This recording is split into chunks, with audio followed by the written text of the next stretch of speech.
Question. Order. Question number 3, Metiria Turei. Thank you, Mr Speaker. My question is to the Minister responsible for Housing New Zealand Corporation. Can he rule out selling Housing New Zealand-owned homes to private developers? If not, will any sale be contingent on developers housing low-income or vulnerable tenants in those homes? Honourable Mr. Bill Speaker, English. No, I can't rule that out. Housing New Zealand in the last year sold 600 houses, and probably quite a number of those were sold to private developers.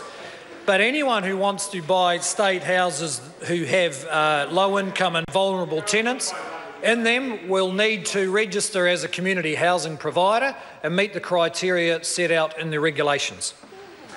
Supplementary question, Metiria Turei. Thank you, Mr Speaker. How is it, quote, perfectly logical, as he has said, to sell a large slice of our $18 billion state home asset for cheap so property developers can make a profit from it?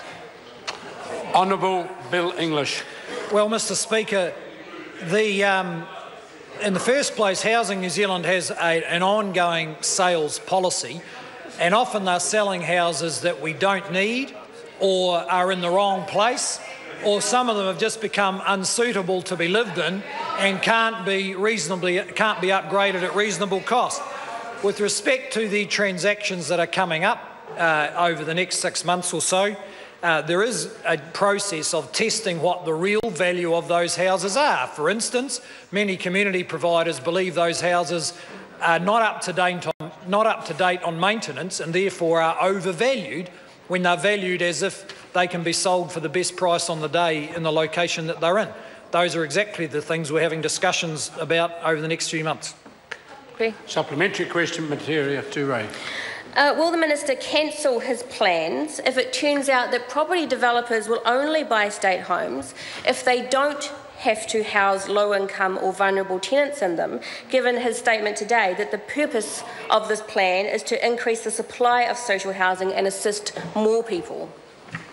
Honourable Bill English. Well, Mr Speaker, neither property developers or community housing providers are compelled to buy houses off the government. If they don't want to do that, if they don't want to manage the tenants or own the stock, which may be the wrong size in the wrong place, then they certainly don't have to do that.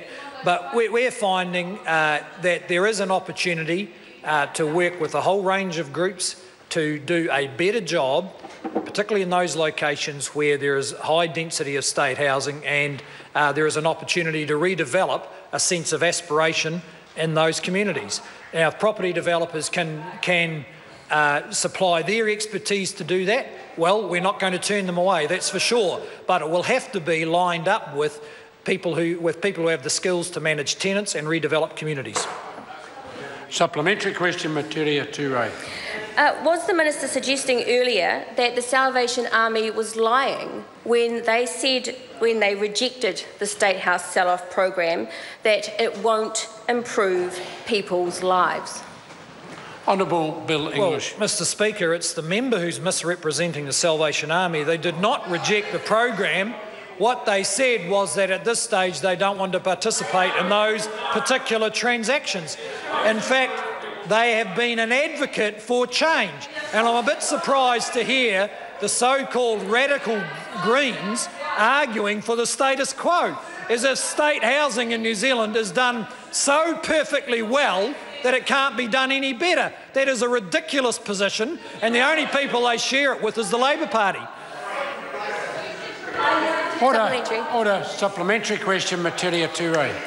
Why is his government... Order. Thank you, Mr. Speaker. To start again, please. Why is his government so hell-bent on transferring New Zealand's public resources, assets like power companies and now our state homes, to private business, regardless of how bad this extremist policy is for New Zealanders? Honourable Bill English. Mr Speaker, with respect to state housing, the policy that's been bad for New Zealanders is the one that for 50 years has focused on who owns the house. The policy that's going to be much better for New Zealanders is one that recognises the dignity of tenants, the aspirations that they have for independence and a better life, and that allows communities to redevelop themselves when they've been blighted by the policies supported by Greens and Labor. So we are not in favour of the status quo. We want to change it. Labor and the Greens are the last people in New Zealand who think that long-term state housing is the best we can do for Kiwi citizens. It isn't. Order. I'm just waiting for the Honourable Annette King. Order. Metiria Turei, supplementary question. Thank you, Mr. Speaker. Can the Minister confirm that the only group to benefit from his fire sale will be property developers, as the taxpayer loses a large asset?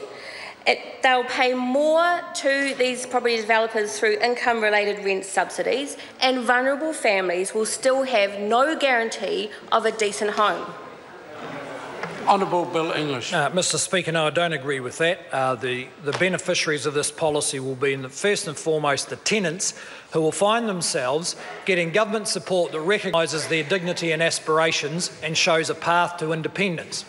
Lots of other low-income families will benefit too, because the government is the most inefficient user of land in all our urban markets, and through this process we will see the redevelopment and supply of that land to the lower income market. That member supports planning policies that have driven poverty in low and middle income households by driving up the cost of housing, and it's time the Greens change their policies. Supplementary question, Metiria Turei. Thank you, Mr. Speaker. Isn't this the perfect deal for property developers? National will give away these homes for cheap, along with guaranteed taxpayer-funded income streams and no obligation to house needy people? And if so, how is this not the sale of the century?